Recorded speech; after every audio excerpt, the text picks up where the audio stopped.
The problem is, and this is why I think the game is passing Belichick by, is I think his whole philosophy on winning in the NFL doesn't work in today's NFL. It's He so wants archaic.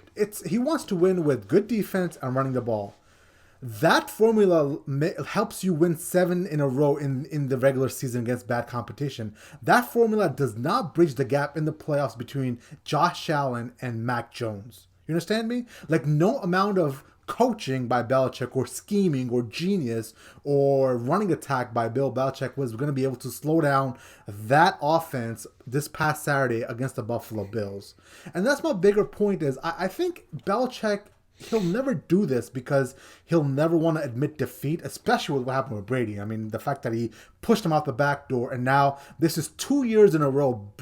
Tom Brady is performing better in an NFL season and going farther in the playoffs, right? So that's obviously 2 seasons now that Belichick looks stupid. But if he was a man that was thinking rationally, he would consider moving Mac Jones. All of this, and we all know this is a quarterback-driven league. You protect your quarterback, you must have a good quarterback, and you must have defensive players that can get to the quarterback. That's, if you want to boil the game of football down to its core, that's what it is in today's modern day. And if he was smart enough, he'd realize very early on, the guy that I have, sure, he'll improve next year. I'm not saying Mac Jones won't be better, but he's not going to be that much better that he's going to be able to go, throw for throw against Josh Allen. I mean, that was just Josh Allen and Stephon Diggs. What is Patrick Mahomes, Kelsey, and Tyreek going to do to you? You feel me?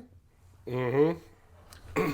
So, overall, just I'm not happy with where things are. And I want to ask you one more question before we move off of this. Like, I want to look at Bill Belichick in the last 2 years and what he's done, what he's accomplished. Because, he pushed Tom Brady out the back door because he was hell-bent on proving to the world he can win by himself, right? We don't have to rehash all of this, but there's plenty of quotes out there. Ian O'Connor being the prominent one, essentially having a quote from the locker room and the coaching staff saying it was a Patriot way that made Brady and the coaching staff felt that they could, find any above-average quarterback that they could plug in there and essentially win a Super Bowl. Well, they got an average quarterback this year. By every metric that is out there, PFF, quarterback rating, QBR, Mac Jones falls somewhere between 13 and 14 or 15, so somewhere in the middle. So he has his average quarterback. Do we think Bill Belichick is any closer to winning a Super Bowl? And at the moment, I don't think so. I think he's getting further away. I don't think it's getting further away. And I think, and this is obviously something we'll discuss next year, I think next year is going to be worse than this year because now we've got to strip the defense down to his studs. We've got old players like McCourty, Hightower, Collins, all these players. J.C. Jackson's probably going to walk. They probably won't franchise tag him. You're going to have to strip this defense down to his studs and you have to rebuild. And when you're doing that with a noodle arm quarterback in Mac Jones, dude, it is going to be bad. Like, we might be looking at 7-10 again or 7-9 next year.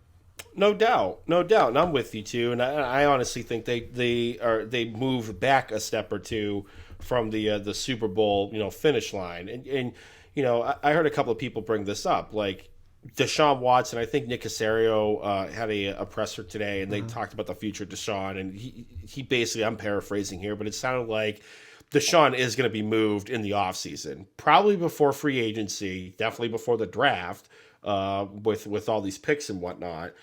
Like, let's just say the Dolphins are still a suitor for Deshaun Watson.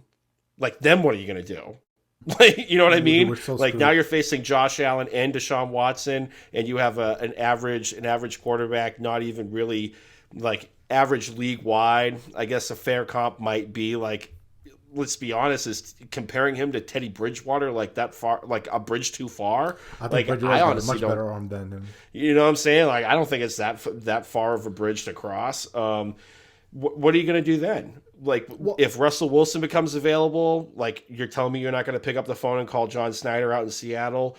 If Aaron Rodgers is actually on the market, you're telling me you're not going to make an inquiry to Brian Gutekunst out in Green Bay to see what it would take to get, Aaron Rodgers in a coupe, because I honestly think Rodgers is going to Denver, but there's always a chance for a last-minute deal.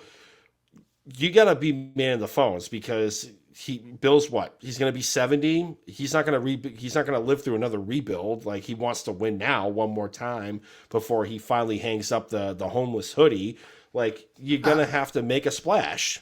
Well, I think you hit it straight on the head, Puma, with his age and the fact that the rebuild part of this. I think most people don't understand this was never a rebuild. I mean, with how old he is, rebuilds take time. I mean, like, it's going to take 3 to 4 years to rebuild the defense through the draft. I mean, it took him from '09 to 14 when he finally built a good enough defense to get back to the Super Bowl, right? So I think what this year was a, let's just retool. Let's just throw a bunch of money into the free agency pool just because we've been horrendous drafting players for the last 5 years.